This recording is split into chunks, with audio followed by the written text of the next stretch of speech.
Ang pagtataksil ay laging may kapalit. Hindi man ngayon ay darating ang panahon na ang mundo mismo ang sisingil sa atin sa mga maling desisyon na ginawa natin.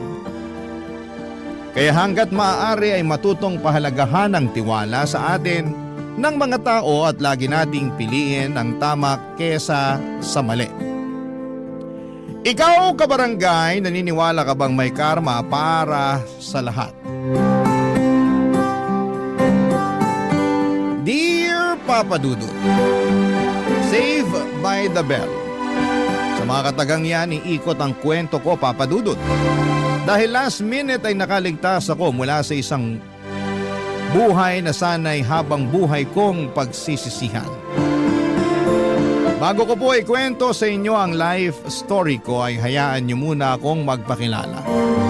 Ako po si Misha, 31 years old na sa ngayon at isang sales manager.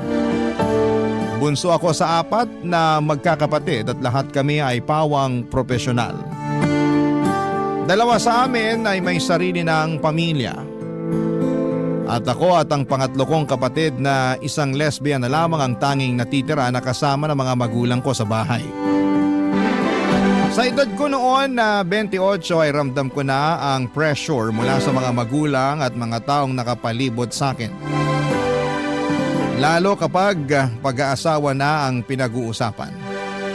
Ako na lang kasi ang inaantay ng mga magulang ko na magkaroon ng anak kahit na noong mga time na yon ay marami na silang apo.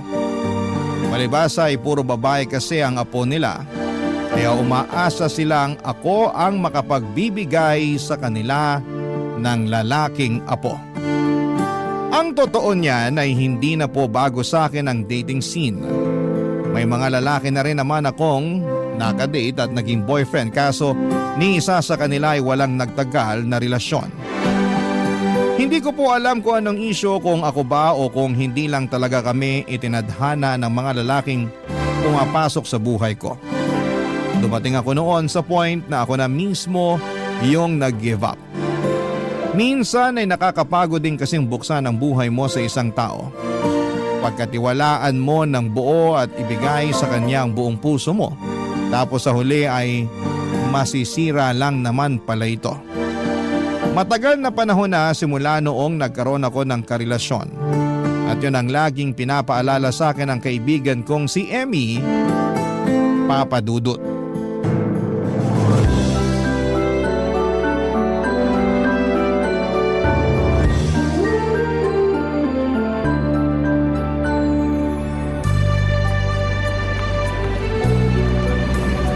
Grabe, ang hirap mag-book ng sasakyan ngayon ah. Bakit kaya? Rush hour kasi. Ako rin walang mabook. Kanina pa ako naghahanap. Ayaw mo bang mag-commute na lang para makauwi na tayo? Ayoko. Pagod na nga ako sa trabaho eh. Magpapagod pa ako mag-commute. Mag-book na lang tayo para diretso na sa bahay. O sige, ikaw bahala. Pero hindi ko kasalanan kung gabihin tayo rito sa kakaantay ng sasakyan ah. Magjowa ka na kasi para may tagahatid sundo tayo. La, ako pa talaga inutusan. Ikaw na lang kaya? Negative ako dyan. Mas maganda ka kaysa sa akin kaya di hamak na mas madali ka makakahanap ng jowa. Ay nako, pass. Ayaw mo pa rin ba talaga makipagrelasyon ngayon? Ewan ko, parang wala na akong drive na maghanap ng boyfriend as of the moment. Bakit naman? Hindi ka pa rin ba naka-move on sa huling ex mo? Naka-move on na ako sa lalaking yun, no? Eh bakit? Anong rason? Bakit wala ka ng drive na jumowa? Ang hirap maghanap eh. Sa ganda mong yan? Hirap ka pa talaga maghanap ng jowa? Totoo naman. Oo, marami pang isda sa dagat pero hindi mo naman alam kung alin dyan sa mga isdang yan yung loyal at totoong mahal ka eh. Ang hirap kaya nun. Para kang naghahanap ng karayom sa dayami. Laking epekto rin siguro nung ginawa sa'yo nung last boyfriend mo. Kaya nagbago na yung tingin mo sa pakikipag-date. Sobra-sobra din kasi yung effort na ginawa mo para sa taong yun eh. Wala eh, ganun ako magmahal. Talagang binibigay ko yung lahat. Ganun naman talaga dapat, 'di ba? Kapag mahal mo, ibibigay mo lahat. Oo, pero magtira ka naman para sa sarili mo. Yan yung lagi nilang sinasabi, magtira para sa sarili. Pero nasanay na kasi ako na mas priority ko yung mga taong mahal ko. Sanay na ako na sarili ko yung laging huli. Para mo namang sinabi na hindi mo mahal ang sarili mo niyan. Baka nga, kasi minsan hindi ko nare-realize na nawawala na rin pala ako ng self-respect. So baka nga totoo na hindi ko mahal sarili ko. Naku, hindi yan maganda. Pero buti aware ka. Kasi yung last BF mo, grabe, ang lala ng ginawa mo ron. Habol to the max talaga na para bang may pinatago kang milyones sa lalaking yun. Kaya ayaw mo siyang pakawalan. Tumibok yung puso ko para sa kanya eh. Hindi naman kasi porket niloko ka, hindi mo na mahal agad. Yan yung masakit eh. Niloko ka na't lahat, mahal mo pa rin. Kaya nga sinasabi nila na minsan, nakakatunaw talaga ng utak yung pag-ibig na yan. Diba? Kaya hindi mo ko masisisi kung bakit wala pa ako sa mood na makipagjowa sa ngayon. Hindi pa ako ready na maranasan yung nangyari sa akin noon. Kung sa bagay, trauma malala eh, no? Tiis-tiis na lang muna tayo sa ganito na nagko-commute pa uwi. Pero sana, kung sino man sa atin yung maunang magkajowa, sana makabingwi tayo nung may kotse para hindi na pahirap ang umuwi. Kung sinwerte. Pero kung ako tatanungin mo, bago ko problemahin yung mga ganyang bagay, siguro gusto ko munang ayusin yung ugali ko pagdating sa pag-ibig. Which is, Ayun nga, yung lagi kong hinuhuli yung sarili ko. Sana kapag dumating yung time na magkaroon ulit ako ng boyfriend, matutunan ko ring mahalin at irespeto yung sarili ko. simulan mo na ngayon. Ang mahalaga, alam mo na kung ano yung problema. One step at a time. Nandito naman ako na pagsasabihan ka kapag sumobra ka na. Salamat. Basta dapat non-negotiable na yung cheating Once nag-cheat, hiwalay na agad. Wala nang habol ng habol parang aso. Try kong gawin yan. O sige, hanap ka na ng jowa para matry mo. Sira. O yan na, may nag-accept na sa booking ko. On the way na ba? Sabay na lang ako sa'yo. Oo, papunta na siya. Ayan, very good. Gusto ko na kasi mag-shower, sobrang lagkit ko na. Girl, same.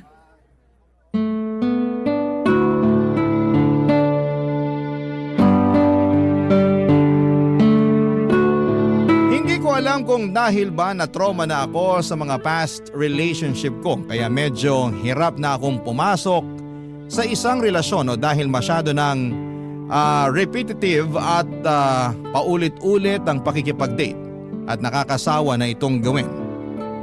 Minsan kasi papadudod ay nakakapagod na rin ang paulit-ulit na pakikipagkilala at pagtitiwala sa mga taong hindi mo naman sigurado kung makakatuluyan mo ba o hindi. Pero katulad nga ng sinabi ni Emmy ay walang mangyayari kung wala akong gagawin. Kaya naman sinubukan ko ulit na makipag-date papadudod. Ayaw ko rin namang tumandang dalaga at habang fresh pa akong tignan ay wala pang wrinkle sa muka ay mas magandang maghanap na ako ng kapareha sa buhay bago pa man mahuli ang lahat. Gumamit ako ng dating app papadudod para makakilala ng mga bagong tao na maaaring maging parte ng buhay ko. Mahirap makahanap ng totoong pag-ibig sa mga dating app. Una ay maraming posters na gumagamit ng peking pictures para makapang catfish. Pangalawa ay may mga nasa app lang para maghanap ng hook-up o makaka one night nila. Pangatlo ay may mga katulad ko naghahanap din ng pag-ibig pero sa kasamaang palad, karaniwan sa mga kanila ay hindi ko ka-compatible. Kung kailan handa na akong i-install ang dating app na yon ay saka naman ako biglang may nakamatch. Na literal na nagmatch talaga kami ng personality. Saglit kaming nag-usap sa app na yon bago kami lumipat sa personal social media namin para mas kilalanin pa ang isa't isa. Itago na lang po natin siya sa pangalang Luigi. Hindi nagtagal ay sinubukan akong ligawan ni Luigi at halos 2 buwan din kaming nag-date papadudot. At nung nakumpirma ko ang sincerity nito sa panliligaw sa akin, ay sinagot ko siya. Dahil sa tingin ko na mga panahong yon ay ready na ang puso kong magmahal ulit papadudot.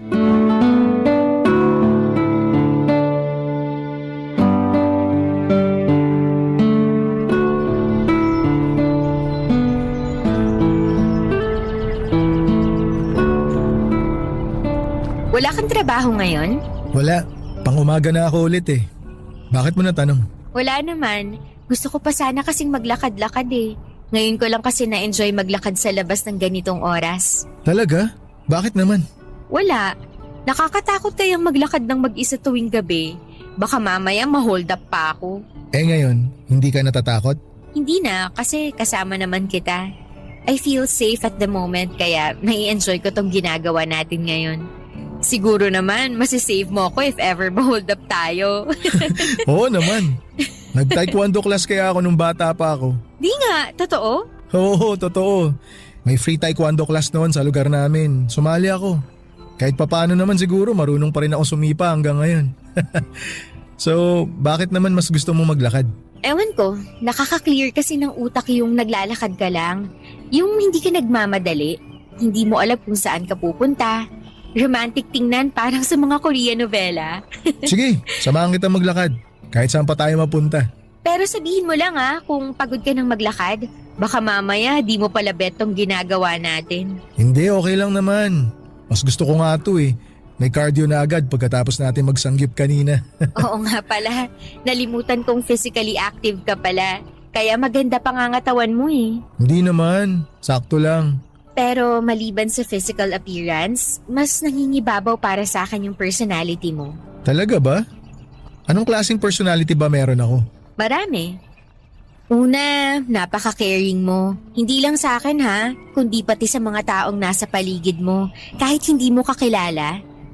Respectful ka, marunong gumalang sa boundaries ng taong kausap mo. Mahaba ang pasensya mo, tsaka at peace ako kapag nakakausap at nakakasama kita. Para naman akong santo sa description mo. Hindi, totoo nga. Yun yung mga bagay na nagustuhan ko sa'yo. Ikaw rin naman eh. Marami ako nagustuhan sa'yo. Tulad naman ng Sweet ka, good listener, tsaka very accommodating. Hindi ka padalos-dalos sa mga desisyon mo. At alam mo kung ano yung limit mo. Totoo ba? Oo, totoo. Yun lahat yung mga napansin ko sa'yo. Parang hindi naman. May instances kasi ako minsan na kapag nasobrahan, wala ako natitira para sa sarili ko. Kapag nagustuhan ko na kasi yung isang tao, gagawin ko lahat para lang ma-please ko yung taong mahal ko. Medyo may pagka-people pleaser kasi ako eh. Parehas pala tayo eh. May pagka-people pleaser din ako. Syempre sa'yo, expected na yung pagiging pleaser mo. Part yun ng trabaho mo bilang manager eh. Eh ako? As in, hindi ko kayang mag-no sa mga tao basta alam kong kaya ko namang gawin. Minsan dun ka talo kapag hindi ka marunong humindi. Kapag oo ka lang kasi ng oo, na-exploit ng mga tao yung kabaitan mo. Totoo yan. Pero hindi ka naman ganun eh. Which is sobrang na-appreciate ko talaga. Alam ko rin naman kasi kung hanggang saan lang yung dapat na tinatanggap ko. Tsaka hindi ako dependent sa tao. Ayoko ng ganun, yung umaasa lang ako sa partner ko. What if i-try na natin? Ano ibig mong sabihin try natin? Na i-level up tong relasyon natin. Teka, sinasagot mo na ba ako? Oo. Sa tingin ko, time na rin para sumubok ulit. Thank you, nabigyan mo ako ng chance na papasukin ako sa buhay mo. Naisip ko rin kasi na wala namang mangyayari kung palaging nakataas na lang yung walls ko. Baka mamaya masyado na tong mataas, hindi na ako makapagpapasok ng tao sa buhay ko.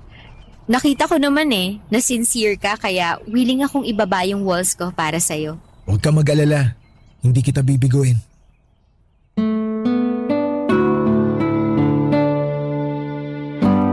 Papadudot manager sa isang fast food chain si Luigi Papadudot. Breadwinner siya ng kanilang pamilya kung saan ay may 6 siyang kapatid at bunsong pinag-aaral pa. Dahil mula sa hirap ay very down to earth itong si Luigi. Marunong siyang umintindi ng sitwasyon at madali lamang siyang makisimpatya sa mga tao.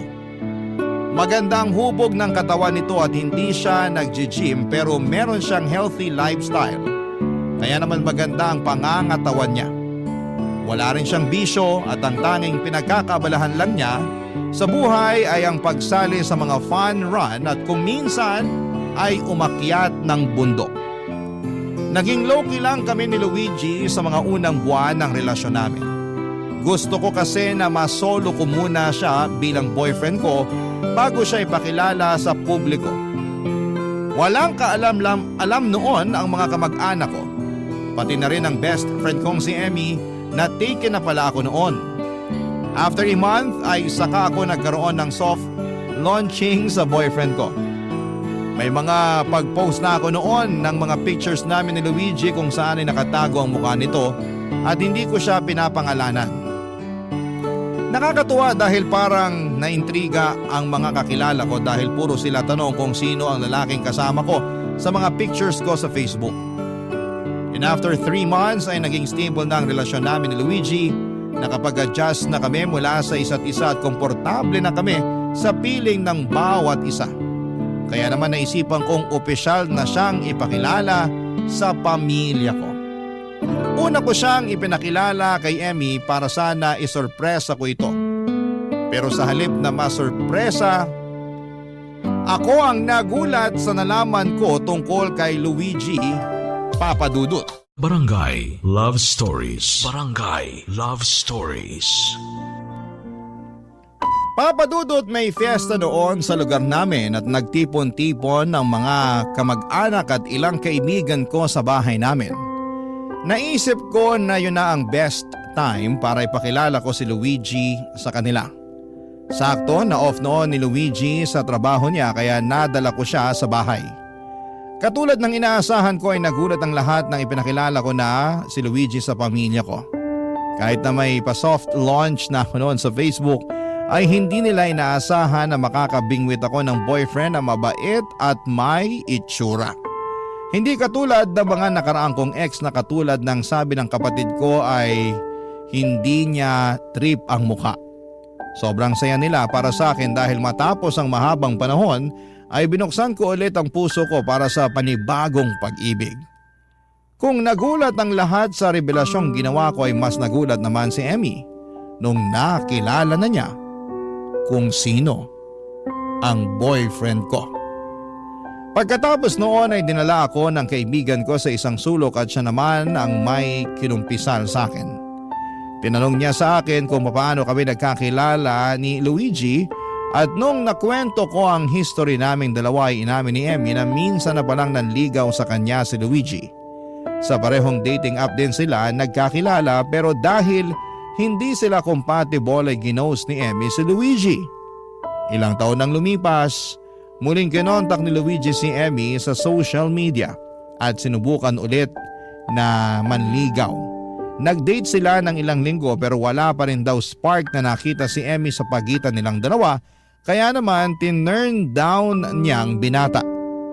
Nagulat ako, Papadudot, dahil hindi naman nakwento sa akin ni Emmy na nagkaroon pala siya ng date na katulad ni Luigi.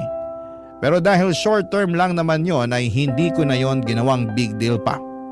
Isa pa ay wala ng contact sina Luigi at Emmy matapos ng mga dates nila. Noon na lang sila nagkita ulit at nung busy akong kausap si Mama ay nagkaroon ng pagkakataon na mag-usap ang dalawa, Papadudot.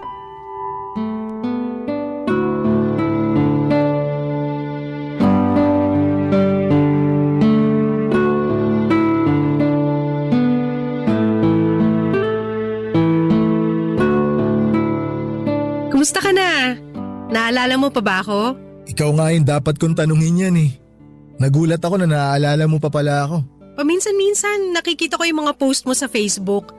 Kapag dumadaan yung mga picture mo sa feed ko, naaalala ko na, ito yung nanligaw sa akin noon. Yung binasted mo. Grabe naman, hanggang ngayon hindi ka pa rin makamove on. Na-insecure ako nun eh. Nung ginost mo ako, tinanong ko pa yung sarili ko kung pangit ba ako. Hala, hindi naman sa ganun.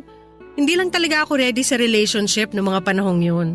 Tsaka hello, pandemic kaya nun. Pero okay lang. Hindi ka naman required na gustuin yung mga taong nagkakagusto sa'yo eh. So, kumusta ka naman?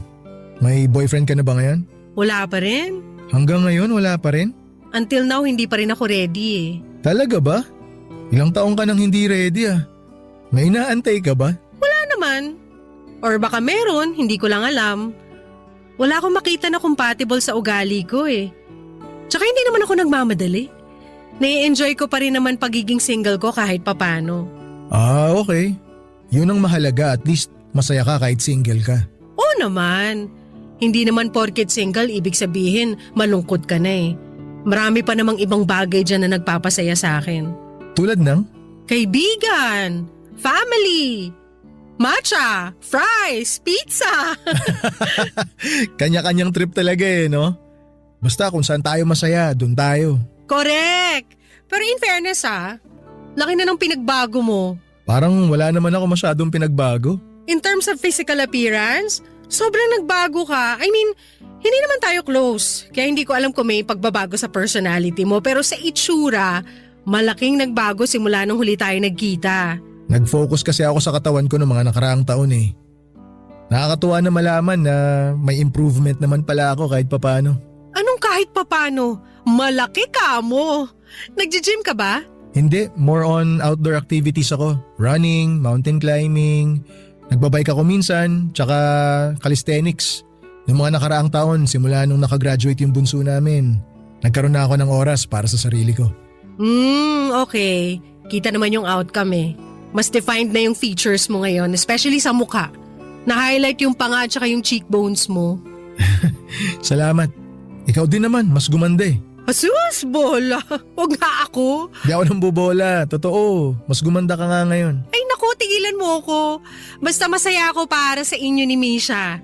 Mas lalo na sa kaibigan kong yon kasi finally, nagkaroon ulit siya ng time para sa love life niya. Nagulat nga ako na magkaibigan pala kayo. Small world, no? Oo nga Napakalaking coincidence nun. Ako naman masaya ako na nagkita tayo ulit. Ako rin.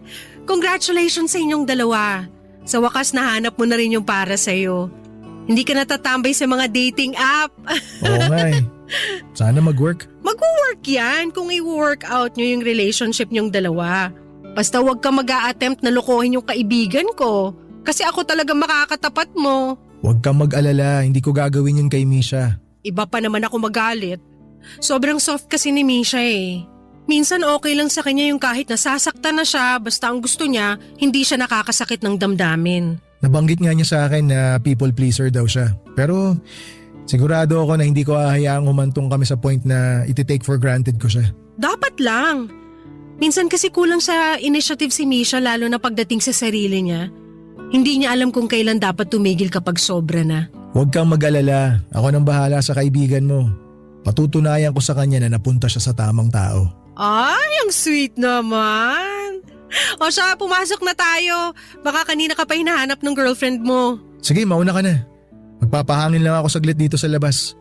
Medyo overwhelming kasi yung mga tao sa loob Gusto mo ba tawagin ko si Misha para samahan ka rito sa labas? Huwag na. Susunod din naman ako agad sa loob. Okay, sige. Maiwan na kita. Pasok na ako. Very supportive si Emmy sa naging relasyon namin ni Luigi. Hindi perpekto ang naging takbo ng relasyon namin, Papa Dudut. May mga pagkakataon na nagkakaroon kami ng mga hindi pagkakaintindihan dahil sa trabaho, expectations sa buhay, at minsan ay miscommunications. May time din noon na muntik na kaming maghiwalay dahil pakiramdam namin ay wala ng bago sa relasyon namin. Pero sa kabila nito ay mas pinili naming hanapin ang punot dulo ng mga problema namin para sabay namin itong ayusin. Ang mga bagay na yon ang mas nagpapatatag ng pagsasama namin ni Luigi, Papa Dudut. Loyal na boyfriend si Luigi at very open siya sa akin pagdating sa mga bagay na sa tingin niya ay hindi tugma sa mga paniniwala niya. Minsan ako yung nag-adjust, pero may mga pagkakataon din na siya ang umaayon sa mga kagustuhan ko. Hindi madikit sa mga babae si Luigi kahit na napapaligiran siya nito sa trabaho. Yun ang isa sa mga bagay na nagpalaki ng tiwala ko sa kanya. Dahil hindi siya nagpapakita sa akin ng anumang klaseng panloloko sa loob ng ilang taong pagsasama namin. Nakatulong din siguro na hindi ako selosa. Mas pinili kong pagkatiwalaan ng boyfriend ko kahit na makailang beses na akong naloko noon sa mga previous relationship ko. Alam kong masyado pang maikli ang 3 years na pagsasama namin ni Luigi noon. Pero ng mga panahong yon ay sobrang komportable at contented na ako sa kanya. Wala na akong ibang mahihiling pa sa relasyon naming dalawa. Kaya nung pinag-usapan namin ang tungkol sa pagpapakasal ay nasabi ko sa kanya na ready na ako. Hindi na rin naman kami bumabata. Kaya wala ring silbi kung patatagalin pa namin ito, lalo na kung sa simbahan din lang naman ang tuloy naming pareho. Bago pa man nag-propose sa akin si Luigi ay kumonsulta muna ako sa kaibigan kong si Emmy para malaman ang point of view niya sa relasyon naming dalawa ni Luigi, Papa Dudut.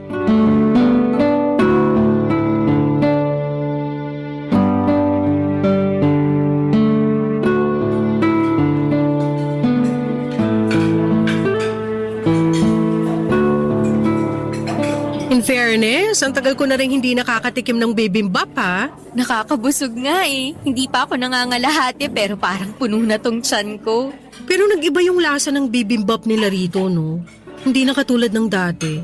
Nagtitipid na kasi. Pati nga serving, kumonti eh. Pansin ko rin. Pero kahit ganun, madami pa rin namang pumipila sa kainan na to. Koreanong hilaw kasi karamihan sa mga Pinoy. Kaya kahit mahal yung pagkain, gora pa rin sila. Tingnan mo nga yung mga samgyupsalan dito. Hindi na uubusan ng customer kahit pagkamahal-mahal. Sinabi mo pa. Ibang-iba kasi yung cuisine nila kumpara sa Pinoy. Maganda rin namang itry yung ibang culture. Maiba tayo. Feeling ko, any day now, magpo-propose na sa akin si Luigi. Hindi nga. Talaga? Paano mo naman nasabi? Pansin ko lang sa mga galawan niya. May isang instance pa na nahuli ko siyang nanonood ng mga proposal videos online. Hindi ko sure, baka nga nag-a-assume lang ako. Ewan ko. Nag-usap na ba kayo tungkol sa pagpapakasal? May one time na napag-usapan na namin yung tungkol doon. Parang randomly, napunta lang bigla sa kasal yung topic namin, tapos ayun.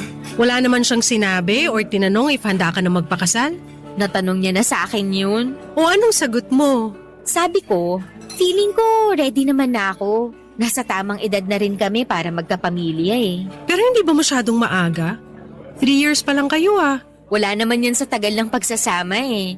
Kung committed na talaga kayo sa isa't isa, 3 years man yan o 10 years, kung sa kasal din lang naman mauuwi ang lahat, ba't hindi pa natin gawin ngayon, di ba? Ay, may point ka. Oo nga. Pero hindi rin kasi biro ang kasal, lalo na't wala pang divorce dito sa Pilipinas. May annulment nga, mahal naman. Maganda yung pag-isipan niyo muna bago kayo sumabak sa ganyang kalaking desisyon.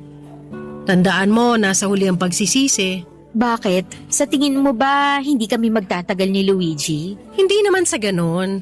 Tsaka wala akong karapatang mag-comment tungkol dyan kasi wala naman akong alam sa pagsasama niyo eh. Kayo mismo ang makakapagsabi niyan. Parang magkapareho naman kami ng iniisip eh. Maging siya naman, ready na raw magpakasal kung sakali. Eh kung pareho naman pala kayong sure, why not? Desisyon niya namang dalawa yan eh. Nakakaloka. Parang kailan lang nag-uusap tayo tungkol sa love life na yan. Tapos ngayon, ikakasal ka na. Gaga, hindi pa sure. Hindi pa nga nagpo-propose si Luigi eh. Gut feeling ko pa lang yun. Kahit na. Congratulations in advance pa rin. Basta, alam mo na wala ka ng ibang pipiliing maid of honor kundi ako lang Syempre naman. Alam mo nakakatuwa. Kasi despite sa naging history namin ni Luigi, hindi naging issue yun sa inyong dalawa. Hindi naman naging kayo eh. Tsaka hello, ikaw mismo nang busted sa tao, kaya alam kong hindi mo siya bet. Na siyang tunay naman. Tsaka wala na sa akin yung interest na Luigi. Nasa iyo na kaya wag mo nang problemahin yung nakaraan namin. Kung tutuusin, wala naman talaga kaming nakaraan. Ginost ko nga, 'di ba? Hindi ko naman pinoproblema yan actually. Natuwa nga ako na inamin nyo agad na may history pala kayo. Tsaka isa pa, nakita ko naman the previous years kung gano'n nyo nire-respeto yung boundary ng isa't isa, pati na rin yung sa akin. Nasa respeto lang talaga yan sa tao. Marunong akong dumistansya lalo na kapag feeling ko medyo uncomfortable na yung sitwasyon. Kinakabahan ako. Bakit naman? Parang lagi na akong on edge ngayon eh. Lalo na't alam ko na baka mag-propose sa akin si Luigi anytime. Alam mo namang hindi ako mahilig sa mga surprises eh. Alam mo, enjoyin mo na lang yung moment kesa i-overthink mo. Kahit naman ano mangyari, alam naman natin kung anong kalalabasan ng proposal eh. Unless, nagdadalawang isip ka. Hindi naman ako nagdadalawang isip. Hindi ko lang alam kung anong magiging reaction ko once na nag-propose na nga si Luigi. Basta be natural. Huwag mo na yung isipin masyado. Baka mamaya maging scripted pa yung reaksyon mo. Masasayang lang effort ni Luigi. Ay nako, wag na nga nating pag-usapan yan. Nagkaka-anxiety ako eh. Imbis na ma-excite, mas lalo pa akong kinakabahan. Sige na nga, change topic na tayo. Hindi naman ako nagmamadaling magpakasal. Okay lang sa aking maghintay pa ng ilang taon pero ng mga panahong yon. Alam kong anumang araw ay magpo-propose na talaga sa akin si Luigi. Kapansin-pansin na kasi sa mga galawan nitong may tinatago siya. Kaya naman araw-araw ay nag-expect na rin ako noon na anumang oras ay bibigyan na ako ni Luigi ng singsing. Hindi rin naman nagtagal ang proposal na inaabangan ko. Isang araw pagka-uwi ko galing trabaho ay nadatnang ko si Luigi sa bahay kasama ang mga kapatid ko pati na rin ang ilang kaibigan namin katulad ni Emmy. May okasyon noon anniversary ng mga magulang ko pero hindi ko inaasahan na magkakaroon ng kaunting salo-salo sa bahay dahil never namang naghanda sila mama at papa kapag anniversary nila. Nagkaroon lang sila ng date sa labas. Dahil gusto nilang para sa kanilang dalawa lang ang moment na yon. Ganon nila sineselebrate yon. Pero nung time na yon ay pinaghandaan nila ang anniversary nila na siyang kinagulat ko. After ng celebration, isang scavenger hunt ang inanunsyo ni Luigi sa mga bisita. May tinago raw siyang ilang regalo sa bahay na kailangan naming hanapin. Wala pa mang go signal ay isa-isa nang naghanap ng regalo ang mga bisita sa bahay. That moment, inaasahan ko na yun na ang oras na magpo-propose sa akin si Luigi dahil ramdam ko na ang mga bagay na ito. Habang naghahanap, sa kusina ay itinuro ako ni Emmy sa ilalim ng lababo. May nakita raw siyang box doon na may nakalagay na pangalan ko. Excited akong binuksan ito. Nag-aakalang singsing na ang nasa loob. Pero pagbukas ko ay nadismaya ako nung isang pares ng hikaw ang nasa loob nito. Pagkalabas ko ng kusina ay nagulat ako noong nakita ko si Luigi sa gitna ng sala na nakaluhod ang isa niyang paa. May hawak itong box at sa loob ng box ay isang singsing. Paglapit ko sa kanya ay doon na niya hiniling ang mga kamay ko, Papa Dudut. Sinagot ko na siya. Pumayag akong magpakasal kay Luigi. Barangay Love Stories. Barangay Love Stories. Papa Dudut, sobrang excited ng lahat noon sa magaganap na kasal. Napag-usapan namin ni Luigi na simple lang ang mangyayaring kasalan at hindi rin naman kasi ganong kalaki ang sinasahod naming dalawa para magkaroon ng ingrandeng kasal. Kaya okay na sa amin yung simple. Ang mahalaga ay mapag-isang dibdib kami sa simbahan. Si Emmy ang ginawa kong maid of honors na siyang naging kasama ko sa pagbuo ng plano para sa magaganap na kasal. Kasama ko siya sa paghahanap ng gagawa ng murang cake at pati na rin sa pagpili ng mga pagkain ihahanda sa reception. Mabuti na lamang, Papa Dudut, at may mga ninong at ninang kami ni Luigi na nagregalo ng baboy na siyang kakatayin para may panghanda kami. Nakahanap din si Emmy ng local singer na kakanta sa kasal ko. Sa tulong niya ay nakahingi kami ng discount para sa talent fee nito. 2 buwan ang iginugol naming oras para sa paghahanda sa kasal. Papa Dudut, hindi ko maiwasang makaramdam ng anxiety noon habang binibilang ang mga araw bago ang wedding. Isang malaking desisyon kasi ang pagpapakasal at araw-araw kong ipinapanalangin noon na sana'y tama ang desisyon na gagawin ko. Hindi naman sa pinagdududahan ko ang fiancé ko ng mga panahong yon. May mga pagkakataon lang na makakaramdam ka ng takot sa mga malalaking bagay kung saan ay marirealize mong magbabago na pala ang buhay mo. Sa iba ay cold feet ang tawag nila doon. Yung mawawalan ka ng kumpiyansa at mapapalitan ito ng takot. Pero sa huli ay nalabanan ko ang lahat ng ito, Papa Dudut. Isang araw bago ang kasal ay nag-decide kami ni Luigi na magkaroon ng no contact rule. Walang text, walang chat, walang tawag. Isang araw ang ibinigay namin sa isa't isa na hindi kami magkikita at magkakausap. Saka na lang ulit kami magkikita sa simbahan na sa araw mismo ng kasal. Nung araw na yon ay nag-beauty rest lamang ako para maging fresh ako kinabukasan. Ang hindi ko alam, may ibang tinatrabaho na pala si Luigi ng araw na yon.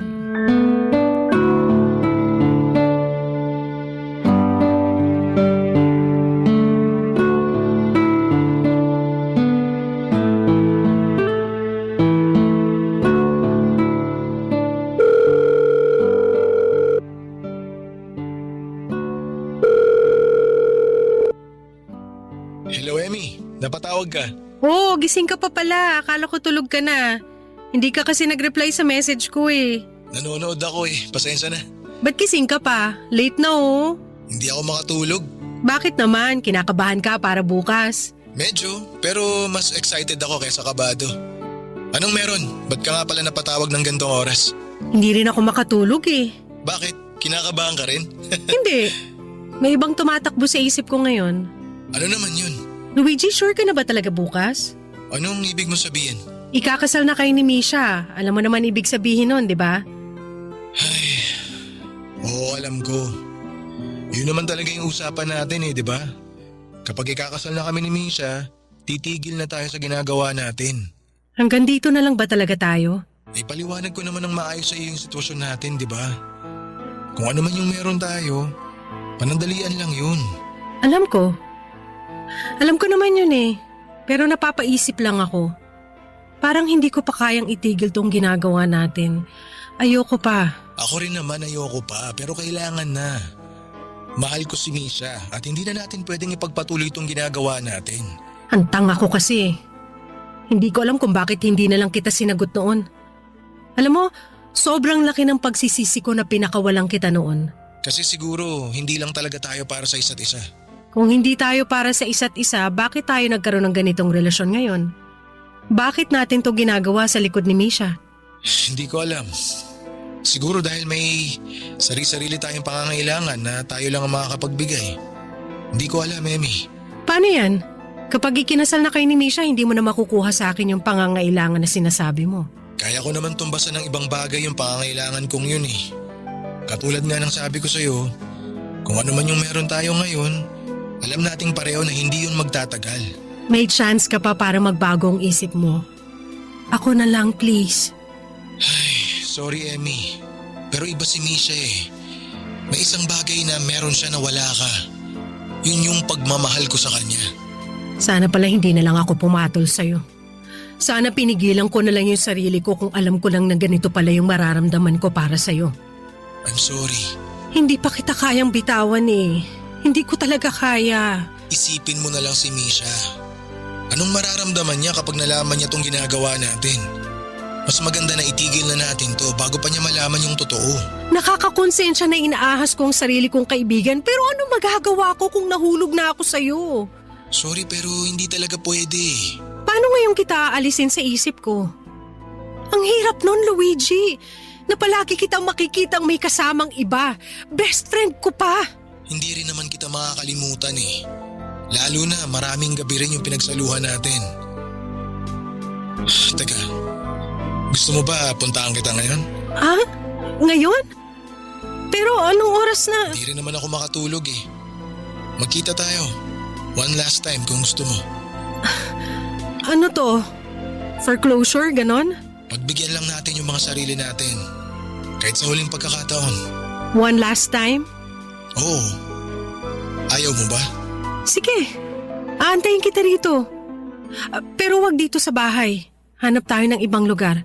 Sige, ako nang bahala dyan. Magpapalit lang ako ng damit. Yung motor na gagamitin ko para mas mabilis. Okay. Mag-ingat ka. Bigyan mo lang ako ng 30 minutes, nandyan na ako. Sige. See you. See you. Nang gabing yon, Papa Dudut, ay wala akong kamalay-malay na may milagro na palang nangyayari sa pagitan ng groom ko at ng sarili kong maid of honor.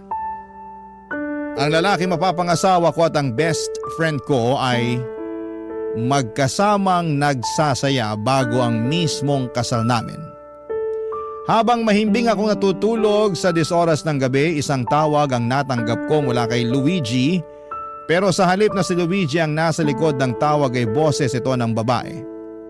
Nagpakilala siya bilang nurse sa isang ospital at ibinalita niya sa akin na nasangkot daw sa aksidente si Luigi.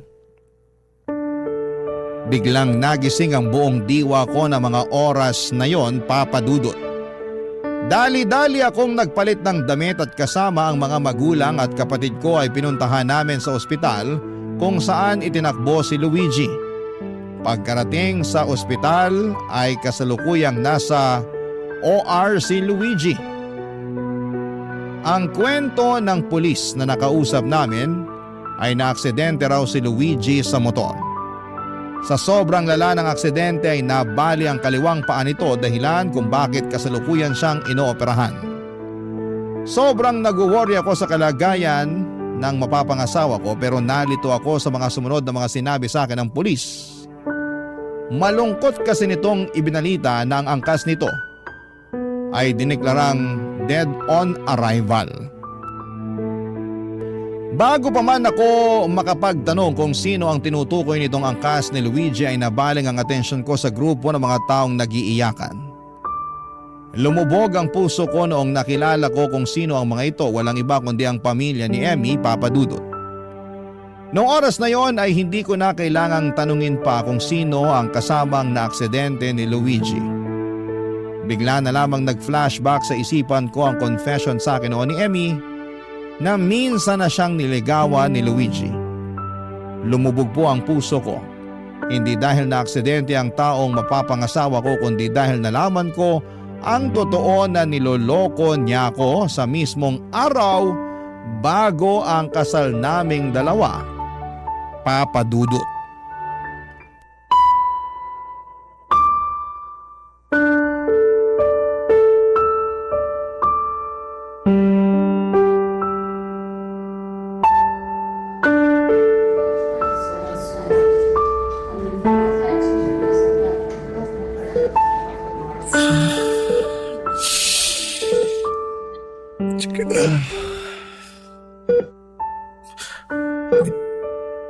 Misha, Kumusta ka na? Anong nararamdaman mo?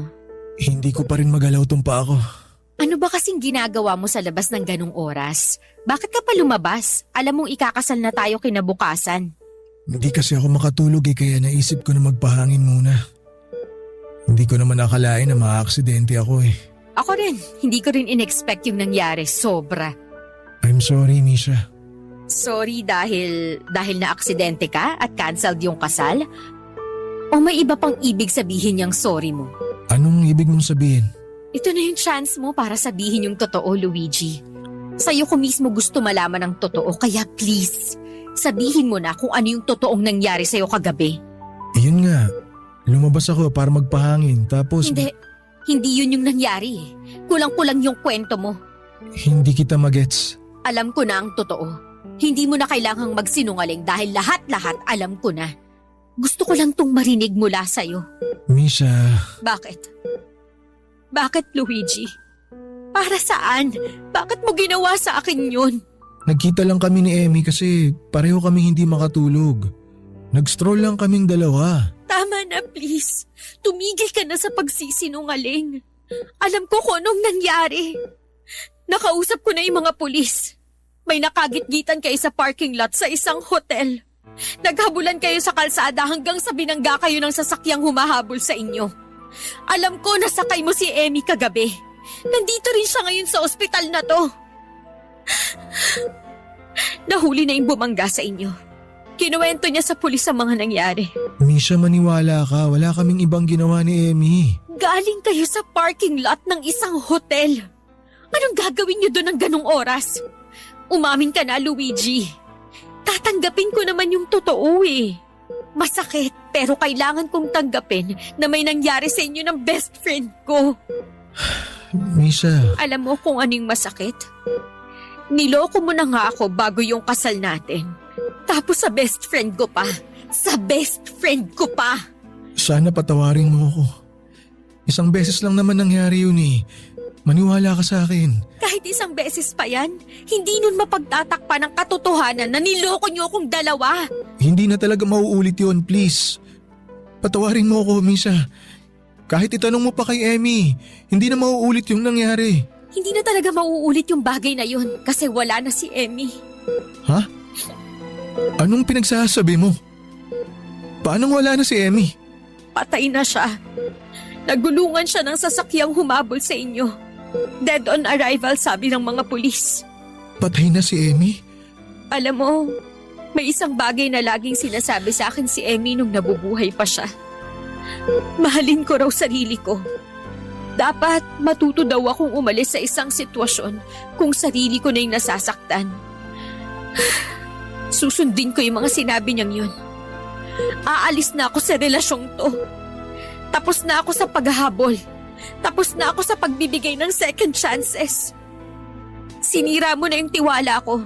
Kaya pagkatapos ng araw na to, wala ka nang maririnig pa mula sa akin. Misha naman, paano yung kasal natin? Ang dami na nating nagastos para sa kasal. Yun talaga yung pinoproblema mo? Yung gastos? Hindi yung panloloko na ginawa mo?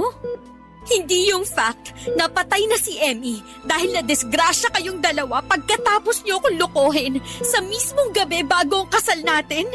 Ang nasa isip mo ngayon yung gastos sa kasal? Wow! Ibang klase! Eh di magpakasal ka mag-isa mo para hindi masayang yung gastos. Magpagaling ka dyan para makapunta ka mag-isa sa kasal mo. Eh hindi yun ang ibig kong sabihin. Please, Misha, hayaan mo muna ako mag-explain. Sobra. Sobra yung tiwalang binibigay ko sa'yo. Akala ko iba ka. Akala ko ikaw na eh.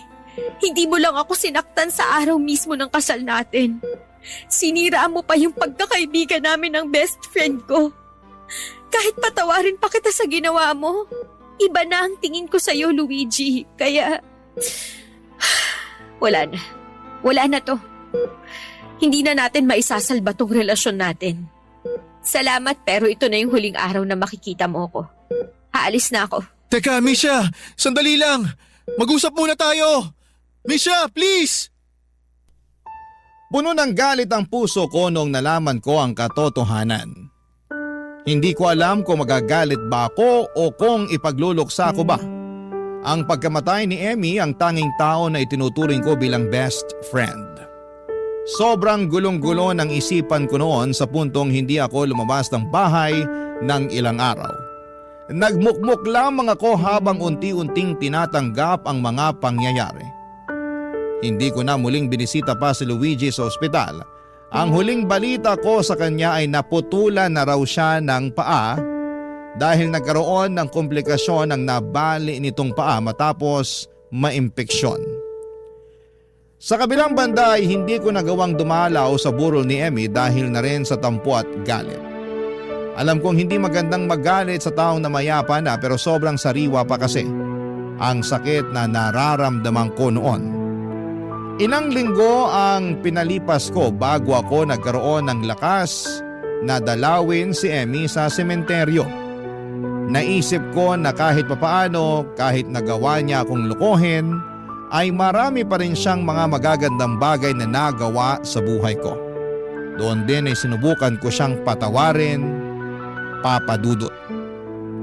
Sa hindi mabilang na pagkakataon ay muli na namang nawasak ang puso ko. Pero mas tatanggapin ko na lamang ito kesa natuloy ang kasal ko sa isang lalaking hindi ko alam na niloloko na pala ko. Kaya tunay na ang buhay ko ay saved by the bell. Kung hindi nangyari ang aksidente ay hindi ako maliligtas sa isa sanang pamilya na nagsimula sa panloloko. Siguro'y yun na rin ang good karma na natanggap ko bilang isang mabuting tao. Samantalang bad karma naman ang nangyari sa aksidente sa dalawang taong taksil na mas pinili ang pansariling interest para lamang sa tawag ng laman. Sa ngayon ay nananatili pa rin po akong single, papadudot, at ang tanging nagpapakilig na lamang sa akin ay ang kwentong pag-ibig na inyong ibinabahagi sa inyong programa. Hindi ko naman tuluyang sinasarado ang pintuan ko para sa panibagong pag-ibig. Umaasa po ako na balang araw sana'y dumating na rin ang tamang taong nakatadhana para sa akin. Hanggang dito na lamang po ang sulat ko at maraming salamat sa pagbasa ng aking liham. Ang inyong forever kapuso at kabarangay, Misha. Kwentuhan naman tayo dito sa comment section. Minsan sa ating buhay ay dumarating ang isang tao na magpaparamdam sa atin na tayo'y espesyal. Ngunit paano kung ang dating pagmamahalan ay unti-unting mapalitan ng puot? Ikaw kabarangay, ano ang kaya mong gawin at tiisin alang-alang sa pag-ibig?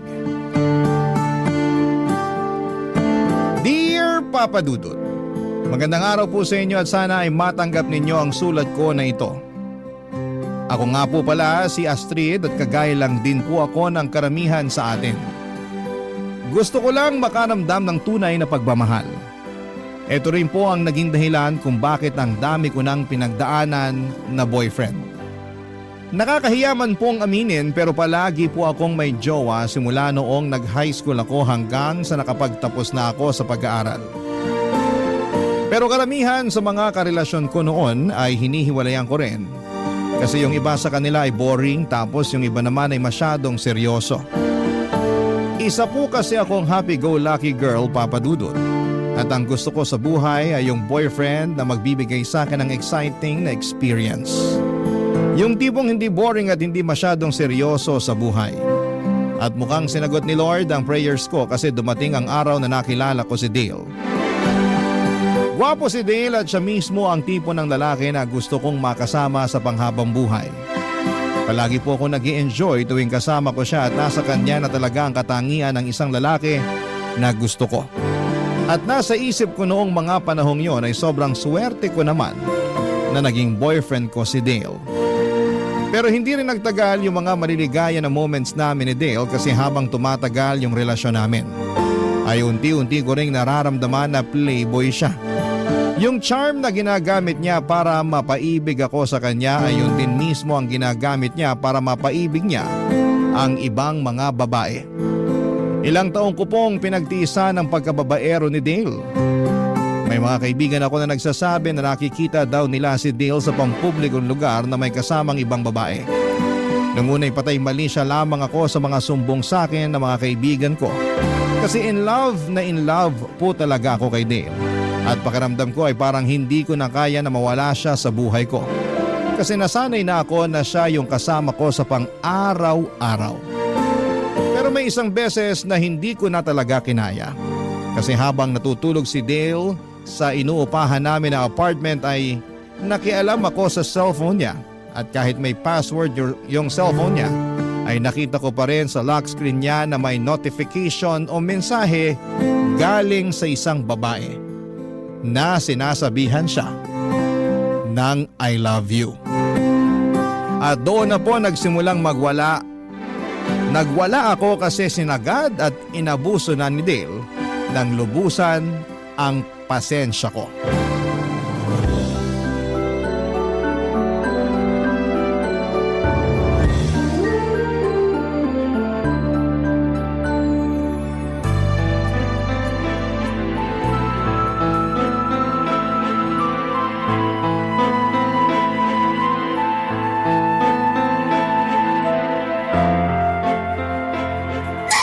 Walang iya ka!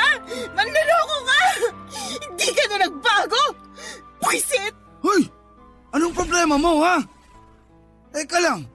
Cellphone ko to, ha? Ba't mo sinira yung cellphone ko? Ang kapal ng mukha mo! Ah! Aray! Ano ba nangyayari sa'yo? Hindi ka na nagbago! Niloloko mo pa rin ako hanggang ngayon! Kung alam ko lang na lolokohin mo ako ng ganito, dapat simulat sa pool pa lang hindi na ako pumayag na makipag-live-in sa'yo sa mala impyernong apartment na to! Ano bang pinagsasasabi mo dyan? Hindi kita naiintindihan! Sino yung nag-message sa'yo ng I love you, ha? Aminin mo nga sa akin, Dale! Ilang ba kaming mga babae sa buhay mo? Baby! Sinabi ko naman sa'yo na ikaw lang ang babae sa buhay ko, di ba? Sinungaling ka! Wala ka lang ibang ginawa kundi ang pagmukain akong tanga. Umigil ka na, naririndi na ako sa'yo. Wala akong ginawang masama sa'yo para lukuhin mo ako ng ganito. Hindi ka ba talaga titigil? Anong balak mo, ha? Sirain ang lahat ng gamit dito sa apartment? O pues, tutulungan kita. Oh, eto ba? Wisit ng buhay to. Baby, I'm sorry na. Hindi ko talaga sinasadya. Ikaw naman kasi, binigla mo ako. Pag-usapan na natin to ng maayos. Please lang. Ilang beses nang napatunayan ng mga kaibigan kong nambababae ka. Pero hindi ko sila pinaniwalaan nun kasi mahal na mahal kita. Alam mo namang naiinggit lang yung mga kaibigan mo sa atin. Kaya nila ako sinisiraan sa'yo, di ba? So paano mo ipapaliwanag yung babae nag-message sa'yo, ha? Wala akong alam sa message na yun. At isa pa, hindi ko naman siguro kasalanan kung lapitin ako ng mga babae, di ba? Galit na galit ako sa'yo. Pero, alam mo kung kanino ako mas nagagalit? Mas nagagalit ako sa sarili ko kasi hindi kita magawang hiwalayan. Nang dahil na rin sa lecheng pagmamahal ko sa'yo. Nagsisisi ka ba na minahal mo ako? Hindi sa ganun yun. Pero please naman, huwag mo na akong bigyan ng dahilan para pagdudahan ka. Pagod na ako eh. Ako din naman ah. Pagod na ako sa pagdududa mo sa akin. Walang pupuntahan tong relasyon natin kung hindi mo ako pagkakatiwalaan.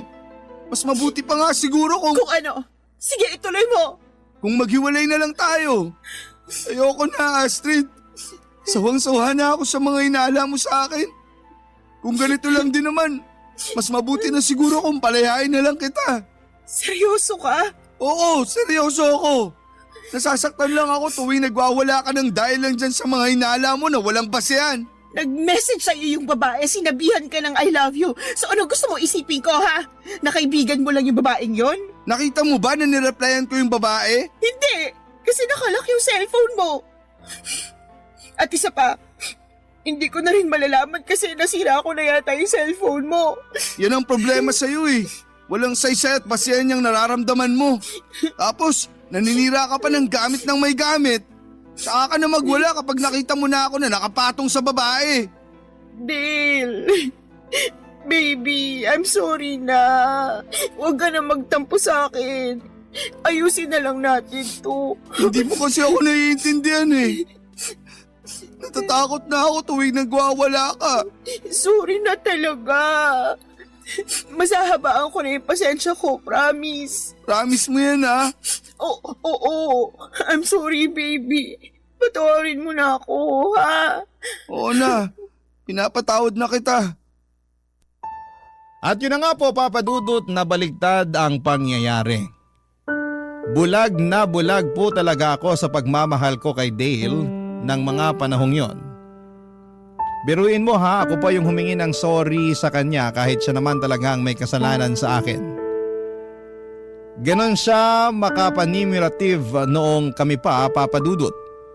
At paulit-ulit na lamang po yung nangyayari sa tuwing nag-aaway kami. Sigawan, siraan ng gamit tapos bati ulit na parang walang nangyari. Sobrang toxic na ng relasyon namin pero pinili ko pa ring tiisin kasi pakiramdam ko noon ay hindi ko talaga kakayanin na mawala si Dale sa buhay ko. At hindi ko na namamalaya na unti-unti ko na palang pinapalagpas lahat ng kababuyan at kawalang hiyaan niya sa akin. Hindi ko akalain na ganito pala ang pag-ibig, nakakabobo ito. Kaya mong isantabi ang pride mo, ang dignidad mo, lahat-lahat na. Para lamang makaramdam ka lang ng kahit kaunting kaligayahan. Para mas malinaw po sa mga kabarangay ninyo kung gaano kagulo ang relasyon namin ni Dale, ihahalin tulad ko po ito sa isang babuyan. Sa simula ay sobrang baho at ang sakit sa ilong. Pero habang tumatagal ay masasanay ka rin at hindi mo na gaanong napapansin yung baho ng babuyan. Ganon na ganon kami ni Dale. Parang nasanay na lamang po ako sa baho ng relasyon namin. May mga pagkakataon na nagigising ako sa katotohanang babaero talaga si Dale, pero sa huli ay ako pa rin yung nagpakumbaba. nagpakababa. Lahat ay ginawa ko para lamang maisalba yung relasyon namin na nuknukan na ng katoksikan. Naging normal na lamang sa amin ang sigawan at away bati. Dumating pa sa point na pakiramdam ko ay may kulang sa relasyon namin kapag hindi kami nag-aaway ng isang beses sa isang linggo. Pero lumipas ang ilang linggo, Papa Dudut, at kahit papaano ay natauhan na rin po ako. Isang araw palihim kong sinundan si Dale noong nagpaalam siya sa akin na lalabas daw siya. At noong nakabuntot ako sa kanya, doon ko mismo nakita na may kasama siyang ibang babae.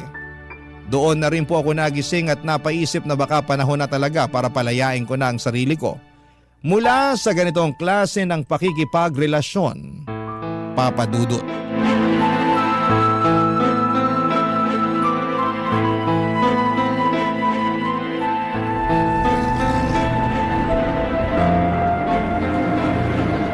Walang hiya ka!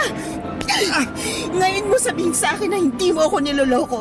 Sige na, umalis ka na. Hoy, babaeng balante, bumalik ka rito! Astrid, baby! Hayaan mo na siya! Please, wag mo na siyang sugurin! Ang kapal na mukha mo! Manloloko! Parang awa mo na, wag dito! Ang daming tao, nakakahiya! Ang swerte din naman ng ibang tao, no? At di sila binigyan mo sila ng kahihiyan. Eh ako! Kailan mo pa ako bibigyan ng kahihiyan, ha? Huwag kang malisyosa! Magkaibigan lang kami noon, ano ka ba? Magkaibigan? Eh kulang na nga lang halikang kanong haliparot na yun eh. Alam mo, napaparaning ka na. Sa tingin ko, panahon na para magpakonsulta ka sa psychiatrist. Sinasabi mo bang baliw ako? Bakit, hindi ba? Gusto mo ng baliw? Pues ibibigay ko sa'yo. Nakikita mo tong bato na to? Tingnan mo nang maigi tong gagawin ko. Uy, anong gagawin mo? Lumayo ka sa motor ko! Etong nababagi sa motor mo. Nasisiraan ka na ba ng bait? Ilan mo yan? Binili ko ang motor na to para sa'yo. Pero hindi ko akalain na gagamitin mo lang pala to sa pampababae mo. Ibang klase ka rin, ano? Pues, tingnan na lang natin kung may magagamit ka pa. Nababalo ka na talaga! Huwag mong pagdiskitahan yung motor ko! Utang na loob, tumigil ka na! Sige, subukan mo lumapit sa akin. At sa'yo ko na talaga ihahampas to. Siraulo kang babae ka! Tinan mo tong ginawa mo! Wasak na yung motor ko! Pasalamat ka at hindi ang mukha mong winasak ko. Kung tutuusin, kasalanan mo kung bakit tayo umabot sa ganito eh. Paano ko naging kasalanan, ha? Eh, ikaw tong palaging nagwawala tuwing may problema tayo. Ano bang punot dulo ng mga problema natin, ha? Hindi ba't yung pambababae mo? Mali! Nagkakaproblema tayo kasi masyado kang selosa. So, ano gusto mong gawin ko? Palakpakan ka habang nilalandi ka ng kabit mo. Sa'yo na rin mismo nang galing. Ako ang nilalandi nila. Hindi ko na kasalanan kung lapitin ako ng mga chicks. Ang sabihin mo, nilalapitan ka ng mga babae kasi nagpapalandi kang hayop ka. Masyado kang overprotective. Ayoko na, Dale. Ayoko na. Pagod na ako. Aalis na ako. Bahala ka na sa buhay mo. Sandali lang. Bitiwan mo ako, ano ba? Hindi naman natin kailangan maghiwalay eh. Alam mo naman kung gaano kita kamahal, di ba? Hindi. Hindi ko alam kasi paulit-ulit mo na lang ako sinasaktan. Kalimutan na natin to, please. Pinapatawad na kita sa pagsira ng motor ko. Huwag mo na akong iwalayan. Parang awa mo na. At sino nagsabi sa'yo na humihingi ako ng tawad sa pagsira sa motor mo, ha? Hindi ko pinagsisisihan ng pagsira ako sa letseng motor na yan. Baby, ang tindi na ng galit mo ah. Sa tingin ko, kailangan na natin magpa-check up sa psychiatrist para mas makontrol mo yung galit mo. Talaga ba? Oo! Ah! Ayan, para yan sa pambababae mo. Ah! At yan, para yan sa panggagaslight mo sa akin. Grabe, Dale. Napaka-manipulative mo. Mutik mo na ako mapaniwala na akong problema at hindi ikaw. Alam mo ikaw, sumusobra ka na! Bitiwan mo ako! Namumuro ka na sa akin! Tingnan mo tong ginawa mo sa pisngi ko! Namumulat ang hapdi na sa kakasampal mo! Kulang na kulang pa yan sa lahat ng atraso mo sa akin. Bitiwan mo ako kung di tatawag ako ng pulis. Astrid! Ayusin na natin to, please! Hindi na natin maaayos ang matagal ng sira. Simula sa araw na to, ayaw ko na makita yung pagmumukha mo. Tapos na ako sa'yo! Hindi naging madali para sa akin na palayain si Dale pero kinailangan ko talagang gawin yon. Kasi paulit-ulit na lamang niya akong niloloko. At noong mismong araw na yon ay bumalik ako sa apartment na tinitirhan namin ni Dale at dali-dali kong kinuha ang mga gamit ko at nakituloy na ako sa boarding house ng pinsan ko. Sa araw din na yon ay nagpasalamat ako sa Diyos kasi kahit masakit ay binuksan niya ang mga mata ko sa katotohanang hindi na magbabago si Dale. Parang nasa dugo na talaga niya ang pagiging chick boy. Pero kahit tinapos ko na ang sobrang toxic namin na relasyon ay hindi ko pa rin naiwasang malungkot. Hindi kasi ako sanay na wala si Dale. Pakiramdam ko na mga panahon na yon ay mag-isa na lamang talaga ako sa mundo. Ang totoo niyan, Papa Dudut, ay tawag pa rin siya ng tawag sa cellphone ko. Pero hindi ko na sinasagot ang mga tawag niya kasi kahit miss na miss ko na siya, mas nangingibabaw pa rin yung sakit na iniwan niya. Iba po talaga yung pakiramdam kapag mismo mga mata mo ang nakakita ng kataksilan ng partner mo. At tuwing naaalala ko yung time na nakita ko sila ng babae niya, mas lalo lang akong nagagalit kay Dale. Aaminin ko na mahal ko pa rin si Dale pero sa huli ay nanaig ang respeto ko sa sarili ko.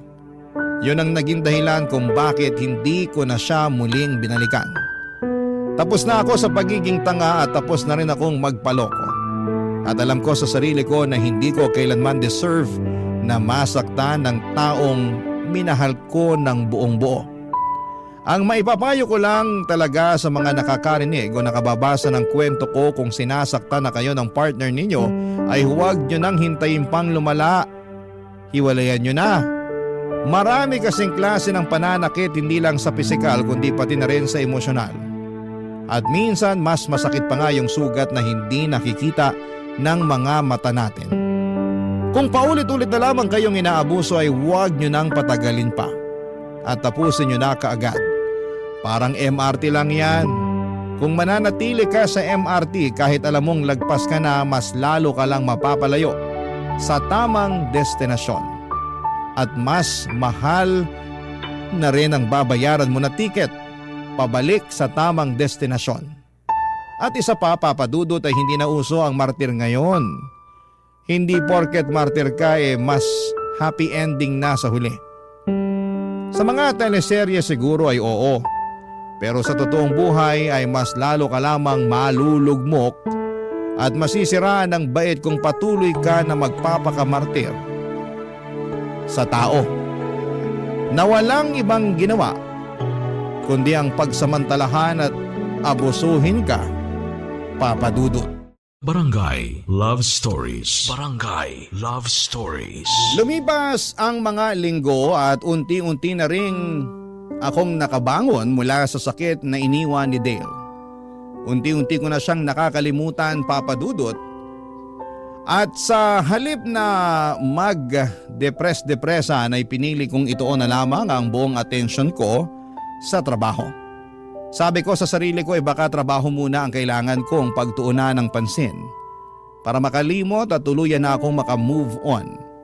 Maswerte rin talaga ako, Papa Dudut, kasi lahat ng katrabaho ko sa bar, mababait at supportive sila. Sila yung mga naging sandalan ko noong panahong depress ako sa hiwalayan namin ni Dale. Hindi nila ako hinusgahan, ang ginawa lang nila ay pinaramdam nila sa akin na hindi ako nag-iisa. Ang gaan lang sa kalooban kasi bihira na lang talaga na makahanap ng mga katrabaho na pinapahalagahan ka noong walang halong kaplastikan. Dahil sa mga nangyari ay napaisip ako na baka panahon na para tigilan ko na muna ang kakahanap ng boyfriend. Gaya nga ng sabi ko ay nakapag-decide na lamang ako ng time na yon na ilalaan ko na lamang ang lahat ng atensyon ko at effort ko sa trabaho ko sa bar. Pero ang buhay nga naman ay punong-puno ng mga sorpresa. May mga bagay talaga na dumarating sa panahon na hindi mo inaasahan. Yung akala mong okay ka na, tapos bigla ka na lamang guguluhin ang tadhana. Isang gabi habang naka-duty ako sa bar ay may dumating na customer na literal na napalingon kaming lahat. Ang gwapo niya, Papa Dudut, para siyang artista. Maputi, maayos manamit at ang kinis ng kanyang mukha. Tapos ay naka-formal attire pa siya. Kaya lalo siyang nag-stand out sa crowd. Nung una ko talagang naisip noon ay naku, ang gwapo niyan. Sigurado ako na may jowa na siya. Pero nagkamali ako, Papa Dudut, kasi noong kinausap niya ako habang nagsiserve ako ng drinks ay doon nagsimulang magbago ang ihip ng hangin at mas lalo ko pa siyang nakilala ng mga panahong yon, Papa Dudut.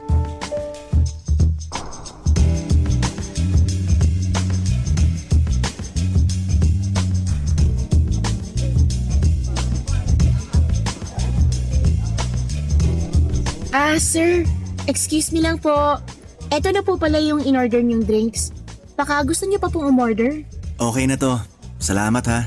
Sige po, thank you din. Miss, teka lang. May kailangan pa po ba kayo? Wala naman. Bakit ganyan po kayo makatitig sa akin? I'm sorry. Nagagandahan lang kasi ako sa'yo eh. Si Sir talaga oh. Thank you. Ako nga pala si Justin. Astrid. Nice to meet you, Astrid. Matagal ka nang nagtatrabaho dito? Opo, lagpas 1 taon na rin. Ang totoo niyan, nagtataka nga ako eh. Kung bakit nagtatrabaho ka pa. Ha? Bakit naman po? Kasi sa ganda mong yan, deserve mong pagsilbihan ka ng isang tao na mamahalin ka habang buhay. Hindi naman po ako na-inform na bolero pala kayo. Uy, hindi kita binobola ah. Hindi kaya ako marunong magsinungaling. Si Sir talaga. Ay, hala, pasensya na po talaga kayo ha, pero break ko na kasi bawal po kasi kami dito sa loob ng bar kapag naka-break kami. Ganun ba? Sige, mag-break ka na muna. Nang sa ganun hindi ka mapagod at makapagpahinga ka naman. Thank you po talaga. Enjoy your drinks po. Mauna na muna ako.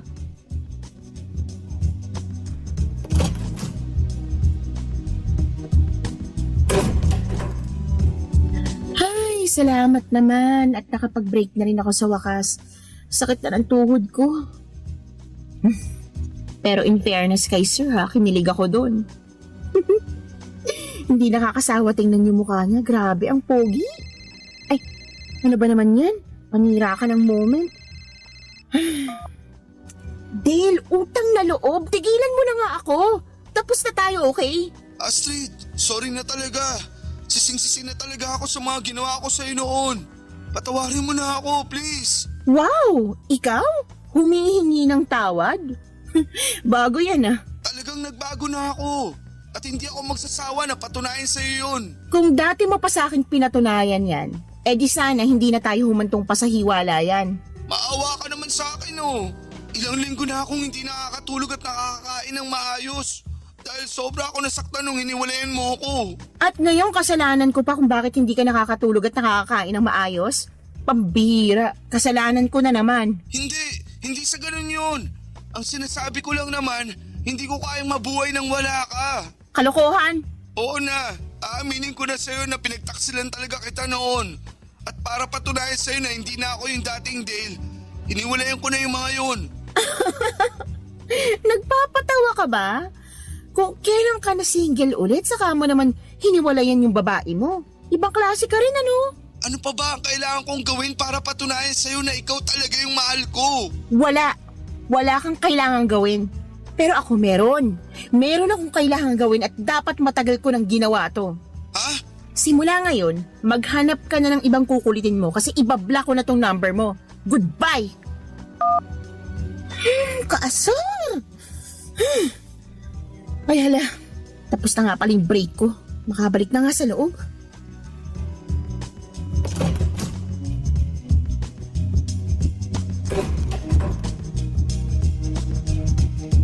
Astrid, Oh, sir, may kailangan po ba kayo? kailangan ko ng tulong mo. Ha? May problema po ba? Meron. Nawala ko kasi yung number ko eh.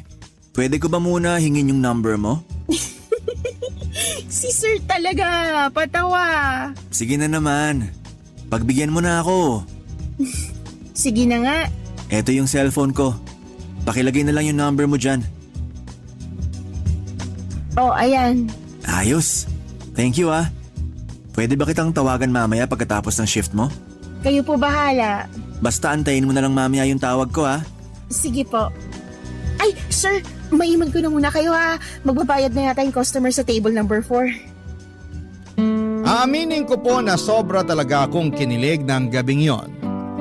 Parang kinain ko rin lahat ng mga sinabi ko na magfo-focus muna ako sa trabaho at mananatiling single.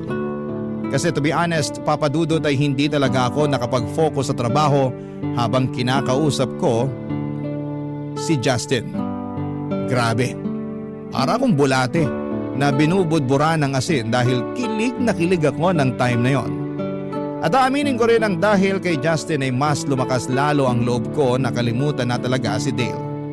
Kasi sobrang ready na ako na makapag-move on na kasama si Justin. Pinagdarasal ko talaga noong time na yon na sana ipanindigan ni Justin yung kilig ko. At pagkatapos ng shift ko ay tinawagan na nga ako ni Justin. Tulad ng pinangako niya at doon kami nagkaroon ng pagkakataon na mas makilala pa ang isa't isa. Habang nagkwekwentuhan kami sa phone ay napag-alaman ko na graduate pa na siya ng architecture sa isa sa mga kilalang university dito sa Pilipinas. At bukod sa studies niya, ang dami niya pang kinuwento sa akin. Yung childhood niya, trabaho niya at ang mga pangarap niya sa buhay. Long story short, Papa Dudut, lumipas ang ilang buwan at naging kami rin ni Justin. At dumating na sa punto na halos linggo-linggo ay bumibisita na ako sa condo niya sa Makati. Sa totoo lang ay niyaya na rin niya ako na makipag-live-in. Pero ako itong tumanggi kasi mas malapit yung bahay ng pinsan ko sa pinagtatrabahuhan kong bar. Kaya ang nangyari, pumupunta na lamang sa condo ni Justin sa Makati tuwing day off ko. At doon na rin kami madalas na magsiping sa mismong condo na yon. Akala ko noon ay tuloy-tuloy na yung saya. Akala ko sa wakas ay eto na yung time na makakabura sa lahat ng sakit na naranasan ko. Pero ilang linggo lang ang lumipas ay may nalaman na naman akong muling gumulo sa puso at isipan ko. Hindi ko inakala na sa mga sandaling yon ay muli na naman akong masasaktan, Papa Dudut.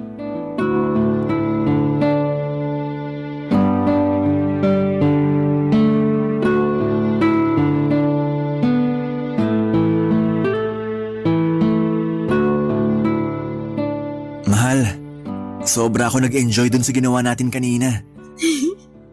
Ako din, mahal. So ano, next week ulit? Next week? Ang tagal. Bukas na lang kaya. Ikaw bahala. Maliligo muna ako. Dito ka muna sa kama ha. Magpahinga ka lang dyan. Sige, I love you. I love you too.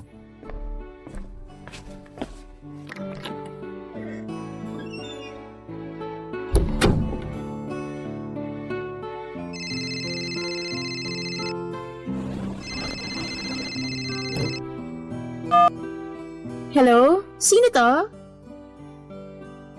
Delivery rider? Parcel para kay Justin? Sige po, bababa na po ako dyan sa lobby. Antayin niyo na lang po ako. Ano ka ba naman, Justin? Ang mahal nung in-order mo, ha? Kunin ko na nga lang yung wallet mo. I'm sure may naitabi ka ng pambayad dun para sa parcel mo. Nasaan na ba yung wallet mo? Eto. Ay, nalaglag. Teka, ano to? Justin! Justin! Lumabas ka dyan! Labas!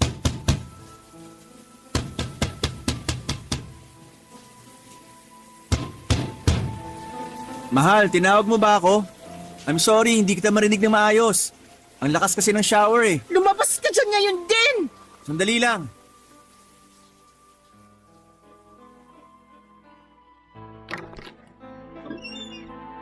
Oh, ano nangyari sa'yo? Ba't mukhang gigil na gigil ka dyan? Ano to, ha? Ba't may ganito kang picture sa wallet mo? Sino yung babaeng yan? At yung bata na kasama mo sa picture na yan? Sandali lang. Ba't mo pinakikialaman ng wallet ko, ha? Kukuha lang sana ako ng pambayad para dun sa parcel na in-order mo. Pero mali pa rin yung ginawa mo. Dapat hindi ka pa rin nangunguha ng gamit ng may gamit. Huwag mong ibahin ang usapan. Magpaliwanag ka, sino yung babae at bata na kasama mo sa picture na yan? Mahal! Hayop ka! Ginawa mo akong kabit! Hindi sa ganun yun. Wala na kayong ibang ginawa kundi ang saktan ako! Astrid, please! Magpapaliwanag ako! Kayong mga lalaki, ano akala niyo sa aming mga babae tuwing niloloko niyo kami, ha? Iiyak lang tapos kinaumagahan makaka-move on na kaagad? Sana nga ganun na lang kadali ang lahat, no? Pero hindi eh. Kasi yung sakit at hapdi na iniiwan niyo sa amin tuwing pinaglalaruan niyo kami, nanunuot hanggang buto. Mahal! Pinaniwala mo ako na ikaw na yung lalaki mamahalin ako ng totoo at tapat, pero nagkamali ako kasi pare-pareho lang kayong lahat. Tigilan mo yung pagbabasag ng mga gamit dito sa kondo ko! Kulang na kulang pa to sa sakit na pinaparamdam mo sa akin ngayon. Sige na! Aaminin ko na may asawa at anak na ako. Pero matagal na kami nagkakalabuan ng asawa ko. At pinakikisamahan ko na lang siya dahil sa anak namin. Pinakikisamahan? So ibig sabihin nagsasama kayo sa iisang bubong? Tinago mo ko sa kondo na to para hindi malaman ng asawa mong may kabit ka, ganun ba yun? Ang kapal din naman pala talaga ng mukha mo. Binigay kong katawan at buong pagkatao ko sa'yo, tapos ganito lang ang igaganti mo sa akin? Ba't ka ba nagkakaganyan? Eh ginusto mo rin naman ang nangyari sa atin, di ba? Oo! Ginusto ko nangyari sa atin pero nasuka lang ako nung nalaman ko na may asawa ka na palang hayop ka. Kung galit ka sa akin, ako ang sampalin mo. Huwag mong pagdiskitahan ng mga gamit ko dito. Astrid, aayusin ko to. Hihiwalayin ko ng asawa ko kasi ikaw talaga ang mahal ko. Alam mo kung ano yung hindi ko maiintindihan? Kung bakit kami mga babaeng napapahiya tuwing may ginagawa kayong kalokohan. Kaming mga babaeng hinuhusgahan ng mga tao at sinasabihan na malandi. Habang kayong mga lalaki, agad-agad kayo nakakapag-move on sa mga buhay nyo na parang wala kayong ginawang mali sa amin. Sandali lang. Ano yung ginagawa mo, ha? Kukunin ko na lahat ng mga gamit ko dito at hindi mo na ako makikita pagkatapos ng araw na to. Ang pagkakamali ko lang naman dito, hindi ko kaagad nasabi sa'yo na kasal pa rin ako. Pero maniwala ka. Nagbabalak na rin ako makipaghiwalay sa asawa ko. Kaya hindi na ako nag-abala pa na sabihin pa sa'yo yun. Anong gusto mo marinig sa akin? Thank you? Kasi kahit may asawa ka na, ako pa rin ang pinipili mo. Di bali na lang. Wala kang pinagkaiba sa ex ko. Pareho kayong mga salot sa buhay ko. Mahal, wag mo naman ako pagsalitaan ng ganyan, oh. Alam kong maaayos pa natin to. Huwag ka munang umalis, please. Iwan mo nga ako, aalis na ako. Nagre-resign na ako bilang girlfriend mo. Hindi ko po talaga alam, Papa Dudut, kung ano ang nagawa kong mali para parusahan ako ng ganito ng tadhana. Ang tanging gusto ko lang naman sa buhay ay ang mahalin ng totoo at wagas. Pero bakit parang palaging pinagkakait sa akin ang pagkakataon na yon? Bakit palagi na lamang akong napupunta sa maling tao? Muli na naman akong nalugmok noong naghiwalay kami ni Justin. Pero ang mas masakit, Papa Dudut, ay doble na ngayon ang bigat na nararamdaman ko. Mas masakit yung hiwalayan namin ni Justin kesa doon sa hiwalayan namin ni Dale. Kasi si Justin ang taong nagpaniwala sa akin na posible pala ang forever. Siya ang nagpakita sa akin na hindi lahat ng lalaki ay manloloko, sinungaling o mapanakit. Sa kanya ko muling naramdaman ang kilig, ang halaga ko bilang babae at ang posibilidad na pwede pala akong mahalin ng totoo. Pero maling-mali ako. Lahat pala yon ay isang malaking kasinungalingan lamang. At dahil sa hiwalayan namin ni Justin ay halos hindi na ako makakilos ng maayos. At hindi na rin ako makapagtrabaho ng maayos. Palagi akong tulala at wala sa sarili. Umabot pa sa puntong nangihiram na ako ng pera sa pinsan ko para lamang may pambili ako ng alak. Para lamang makalimot sa sakit na dinulot sa akin ni Justin. Aaminin ko po, oo, medyo malandi po talaga ako. Madali akong kiligin, madaling mabola, at madalas akong nahuhulog sa mga matatamis na salita. Pero hindi ko po pinangarap na maging isang kabit. Isa yan sa mga pinakaayaw ko, yung mapasok sa isang relasyon na may sabit. Gusto ko ng malinis, tapat at totoong pakikipagrelasyon. Pero ang nakakatawa ay yung mga tipo na lalaki na kinakasuklaman ko ay sila pa ang paulit-ulit na dumarating sa buhay ko. Minsan ay napapaisip ako, baka ako rin ang may kasalanan. Baka ako rin ang dahilan kung bakit ako nasasaktan ng ganito katindi. Kasi aminado ako na mabilis akong mahulog sa patibong ng mga lalaki.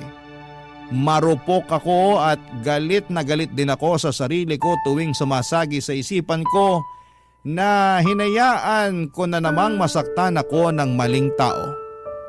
Napakasakit ng lahat ng nangyari sa buhay ko, Papa Dudut. Barangay Love Stories. Barangay Love Stories. Tuluyan na po ako talagang nawala ng trabaho sa bar, Papa Dudut. Dahil sa sobrang bigat ng pinagdadaanan ko, ay hindi ko na kinayang pumasok at parang wala na akong ganang gumalaw. Dahil depressed na talaga ako noong mga panahong yon. Pero ang mas mabigat pa sa lahat ay unti-unti kong nararamdaman na may kakaiba nang nangyayari sa katawan ko. Madalas akong nasusuka, nahihilo at bigla na lamang akong nagkakaroon ng cravings nang wala sa oras. Dahil sa mga nararamdaman ko ay napilitan akong bumili ng pregnancy test. Kinabahan ako habang hinihintay ko ang resulta at paglabas ng 2 guhit ay parang natulala ako. Napag-alaman ko na buntis ako at sigurado ako na si Justin ang ama ng dinadala ko.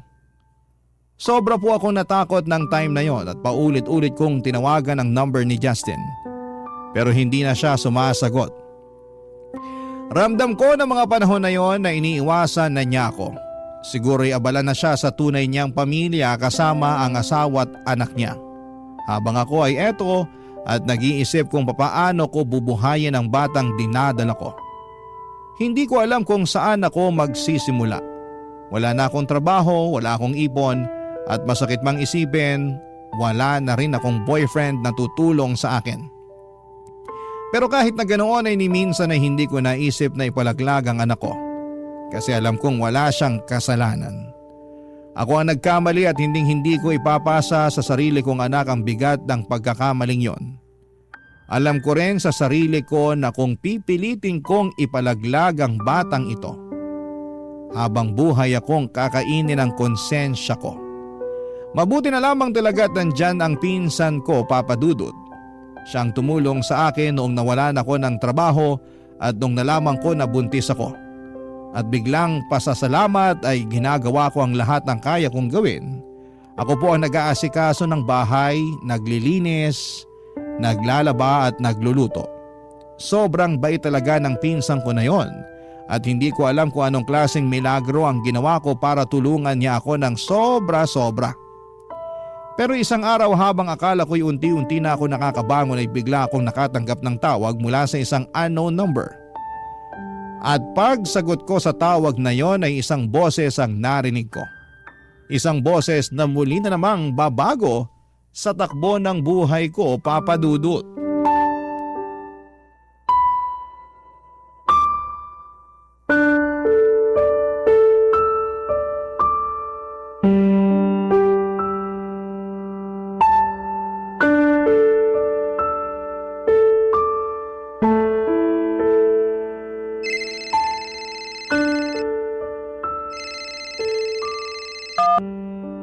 Hello? Astrid, Sino to? si Dale to. Ha? Bagong number to. Ngayon lang ako nagkaroon ng oras para bumili ng bagong SIM. Oh, ano namang kailangan mo? Miss na kita. Alam mo ba na walang araw ang lumipas na hindi kita iniisip? Nananahimik na ako, Dale. Huwag mo na akong guluhin, please lang. Hindi ako tumawag para manggulo. Tumawag ako kasi gusto kong patunayan sa'yo na hindi na ako yung dating Dale na nakilala mo. Maniwala ka sa akin. Nagbago na ako. Ang totoo niyan, hindi ko na nga alam kung mapagkakatiwalaan pa kita eh. Grabe yung sakit at trauma na dinulot mo sa akin. At pinagsisisihan ko na yun. Kaya nga ako lumalapit sa'yo ngayon kasi gusto kong makabawi sa lahat ng nagawa ko sa'yo noon. At mapapatunayan ko lang sa'yo na nagbago na ako kung bibigyan mo ako ng chance. I'm sorry, Dale, pero ang dami ko na rin kasing pinagdaanan nung naghiwalay tayo. Niloko ko ng boyfriend ko at hanggang ngayon galit na galit pa rin ako sa mga lalaki. Sandali lang. Pinalitan mo na ako kaagad nung naghiwalay tayo? Parang gano'n na nga. Di bale, tapos na yon. Andito na ulit ako para iparamdam sa'yo na hindi ka dapat sinasaktan. Kung bibigyan mo lang ako ng isa pang pagkakataon, pinapangako ko sa'yo na hindi ko nasasayangin to. Sa katunayan nga, dito pa rin ako nakatira sa apartment kung saan tayo nagli-live-in dati. Natatandaan mo pa ba na ikaw mismo ang pumili ng apartment na to? Kasi nagagandaan ka sa design ng pader. Oo. Kahit nung naghiwalay na tayo, hindi ako umalis sa apartment na to kasi gusto ko na palagi kitang naaalala. Gusto kong i-cherish yung mga magaganda nating memories. Pero Dale, tapos na yun. Pero hindi pa naman huli ang lahat, di ba? Pwede pa tayong bumuo ng mga bagong alaala. Basta papasukin mo lang ulit ako sa buhay mo. Paano ako makakasigurado na hindi mo na ako lolokohin? Ibibigay ko sa iyo ang password ng cellphone ko at lahat ng password ng social media accounts ko. Seryoso ko. Handa akong gawin ang lahat para mabawi kita. Ganun kita kamahal. Ang totoo nga niyan, miss na rin kita eh. Miss na miss ko na yung mga halik mo sa akin. At miss na miss ko na rin yung ikaw kaagad ang nakikita ko tuwing gumigising ako sa umaga. Ganun din ako.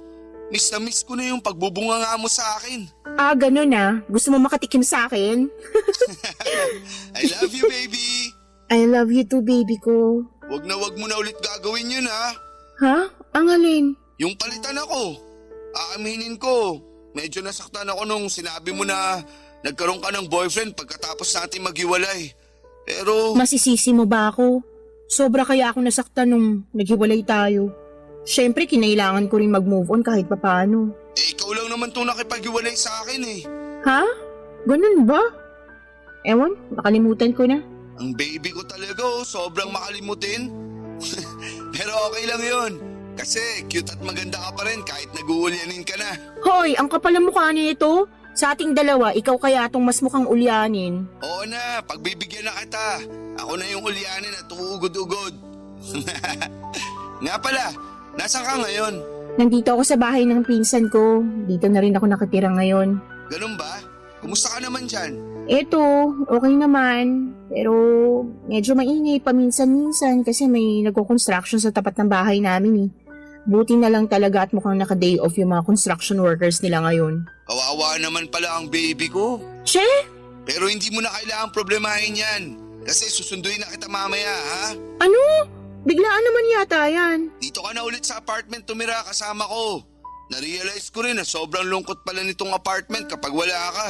Pero maayos na kasi yung kalagayan ko dito sa pinsan ko. Nasibak ako sa trabaho at yung pinsan ko ang pansamantalang tumutulong sa akin. Ano? Bakit ka naman nasibak sa trabaho? Sobra kasi akong na-depressed nung naghiwalay kami ni Justin. Hanggang sa umabot sa puntong napapabayaan ko na yung trabaho ko. Kaya ayun. So Justin pala ang pangalan niya. Hindi ko kakalimutan ang pangalan na yan. Ako mismo ang bubugbog sa lalaking yan kapag nakita ko siya. Huwag ka nang magselos. Tapos na kami. Ano ka ba? Wala na yun. Basta. Dito ka na ulit titira sa apartment kasama ko, okay? Send mo sa akin yung exact location mo. Susunduin na kita mamaya. Pero... Huwag ka na magmatigas. Huwag ka mag-alala. Ako na ulit ang mag-aalaga sa'yo, ha? I love you.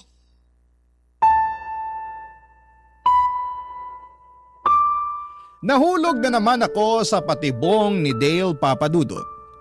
Bumalik lahat ng pagmamahal na nararamdaman ko para sa kanya. At bago ko pa namalayan, nagkabalikan na nga kami ng tuluyan. Alam kong marami sa mga kabarangay ninyo ang mapapailing sa desisyon ko na yon. Pero totoo talaga na kapag nagmamahal ka, parang nawawala ka sa tamang isipan paminsan-minsan. Kahit alam mong nasaktan ka na, umaasa ka pa rin na baka may pag-asa pa na magbago ang lahat. Pero kahit papaano ay nagbago din naman si Dale. Mas naging sweet siya, mas maalaga at parang mas pinapakita niya na seryoso talaga siya sa relasyon namin. Dahil doon ay mas lalo lamang akong na-in love sa kanya. Sabi nga nila, love is sweeter the second time around. At yun yung paniniwala ko noong mga panahong yun. Nag-decide kaming magsama o mag-live-in ulit sa apartment at dahil doon ay parang bumalik ulit yung closeness namin noon. Madalas kaming magkulitan, maglambingan at syempre hindi rin nawawala yung sexy time namin bilang magkasintahan. Pero habang tumatagal ay hindi ko rin maiwasang lamunin ang sarili kong konsensya. May tinatago kasi ako kay Dale, isang malaking bagay na alam kong pwedeng ikasira ng lahat. Hanggang ngayon ay hindi pa alam ni Dale na buntis ako. Si Justin ang ama ng batang dinadala ko. Papadudot araw-araw ko nininervyos ng panahon na yon.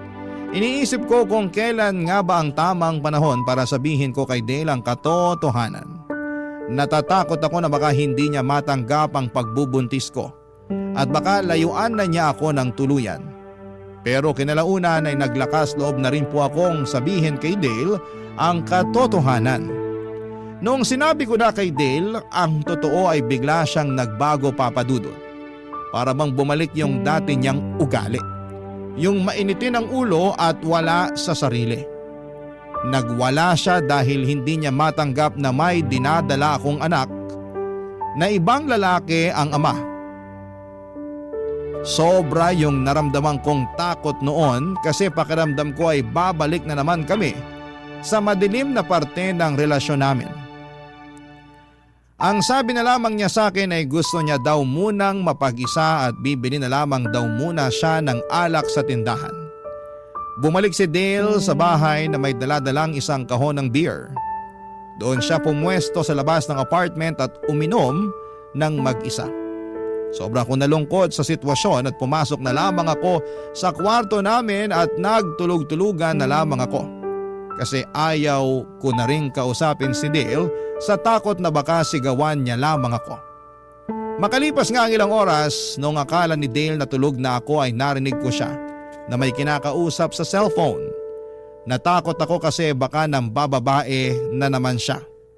Pero Papadudot, mas lalong nayanig ang mundo ko nung palihim akong lumapit sa pintuan para pakinggan kung sino ang kinakausap ni Dale at doon ko mismo natuklasan ang isang bagay na sumira sa ilusyon ko, Papadudot.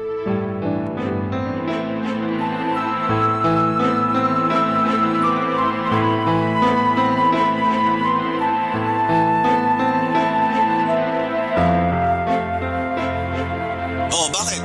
Buntis si Astrid! Sige na, kailangan ko nang umalis. Hello? Hello? Dale! Sino yung kausap mo? Astrid, akala ko ba tulog ka na? Kanina ka pa ba dyan? Bumalik ka na nga lang sa loob. Isara mo na yung pintuan. Pabayaan mo na muna ako dito sa labas. Kita mo naman na umiinom yung tao, oh. Sagutin mo yung tanong ko. Sino yung kausap mo? Akin na yung cellphone mo. Tumigil ka! Akin na yan! Ano ba ha? Number 2 ni Justin ah. Bakit mo siya kinakausap ha? Paano kayo nagkakilala? Anong ginagawa ng number ni Justin sa contacts mo? Ha? Sinong Justin? Yung ex mo? Paano naman ako magkakaroon ng number niya, di ba? Mag-isip-isip ka nga. Huwag mo akong gawing tanga, Dale. Kabisado ko yung number ni Justin kasi araw-araw niya akong tinatawagan nung kami pa. Ngayon, umamin ka. Ba't mo kausap si Justin? At bakit mo kinukwento sa kanya yung pagbubuntis ko? Huwag kang mag-imbento dyan. Wala akong alam sa sinasabi mo. Talaga lang ah. Tingnan natin. Uy, anong gagawin mo? Ako mismo tatawag kay Justin gamit tong cellphone mo. Akin na yan! Balik mo na sa akin yung cellphone ko! Lumayo ka sa akin. Kung di babasagin ko to, kilala mo ko at alam mo kung ano kaya kong gawin. Tol! Tigilan mo nang kakatawag sa akin! Hindi ko paninindigan na pinagbubuntis ni Astrid.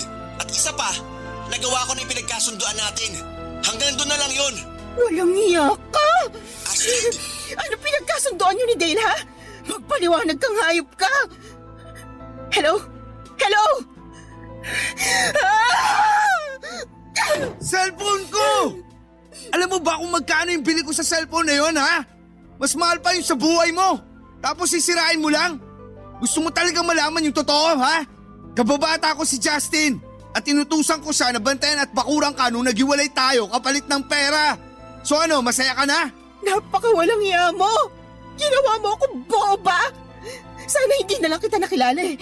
Sa lahat ng ginawa mo sa akin, Dale, ito yung hindi ko na mapapalampas. Kasalanan mo rin naman to eh.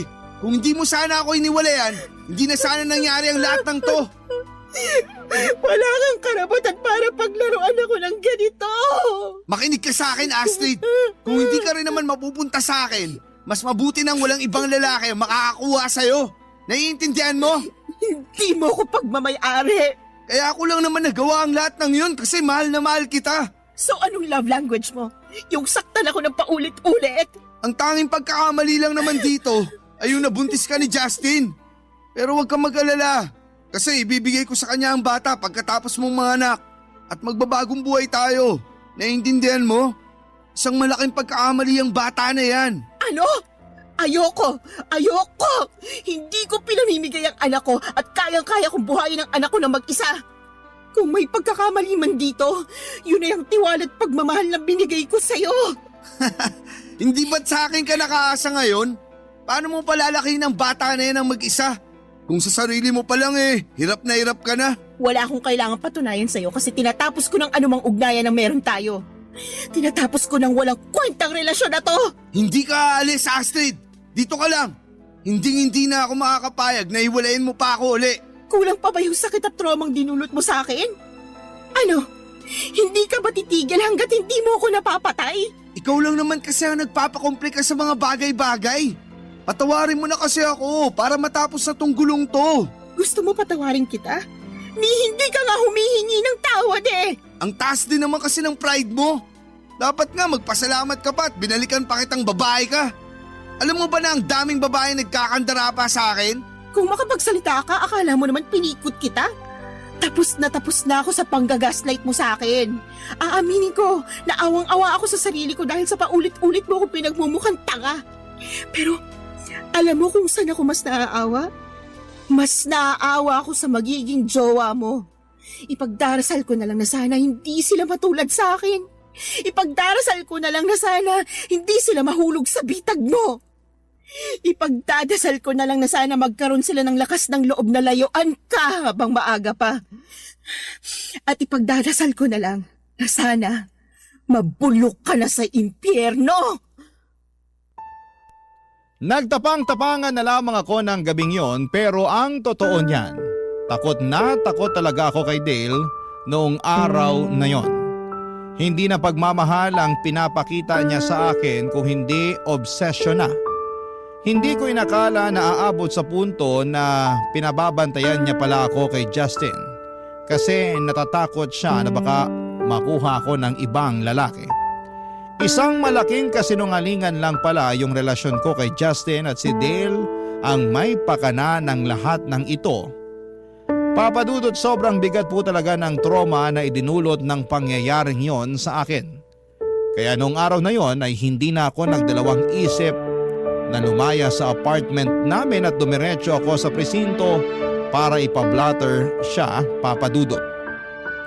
Pagkatapos kong makuha ang blatter report ay pinicturean ko ito at sinend ko kay Dale sa Facebook para malaman niya na hindi niya ako pwedeng lapitan kailanman. Dumiretso na rin po ako sa bahay ng pinsan ko pagkatapos noon at sa totoo lang ay hindi ko alam kung saan ako pupulutin kung wala siya. Sa lahat ng kagagahan ko ni minsan ay hindi ako hinusgahan ng pinsan ko na yon. Siya lang talaga ang umiintindi sa akin sa kabila ng mga naging desisyon ko sa buhay. At simula nang sinend ko kay Dale yung blatter report ay hindi na po siya nagparamdam. At mas naging tahimik na rin ang buhay ko. Pero hanggang ngayon ay dala-dala ko pa rin yung takot at trauma na iniwan ni Dale. At wala na rin po akong balita pa kay Justin. Tuluyan na lang siyang naglaho na parang bula. Ni hindi nga ako sigurado kung buhay pa yon. Ang tanging pinagtutuunan ko na lamang ng pansin ay ang pagbubuntis ko. Gusto kong paghandaan ng pagdating ng anak ko. Balang araw kapag naisilang ko na ang anak ko, maghahanap ako ng trabaho para makatulong sa mga gastusin sa bahay ng pinsan ko. Pero sa ngayon ay nagpapahinga muna ako at tumutulong na lamang ako sa mga gawaing bahay para may pakinabang din naman ako sa pinsan ko kahit papaano. Papadudot, hanggang dito na lamang po ang kwento ko at gusto ko lang pong sabihin sa mga kabarangay natin na sana'y huwag nating baliwalain ang mga senyales ng isang toxic na relasyon. Minsan kasi sa sobrang pagmamahal natin, iniisip na lang natin na normal lamang ang selos, sigawan at sobrang paghihigpit. Pero habang lumilipas ang araw ay hindi natin namamalayan na unti-unti na pala tayong nadidrain ito.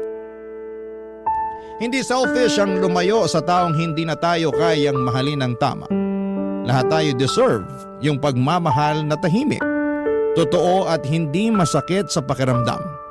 Yung pagmamahal na hindi kailangang ipaglaban araw-araw, kundi yung pagmamahal na kusa, buo at tunay na galing sa puso. Congratulations din nga po pala sa 1 million subscribers ninyo sa YouTube at maraming salamat po sa pagbibigay sa akin ng chance na maikwento ko sa inyo ang isa sa mga pinakamasakit na parte ng buhay ko.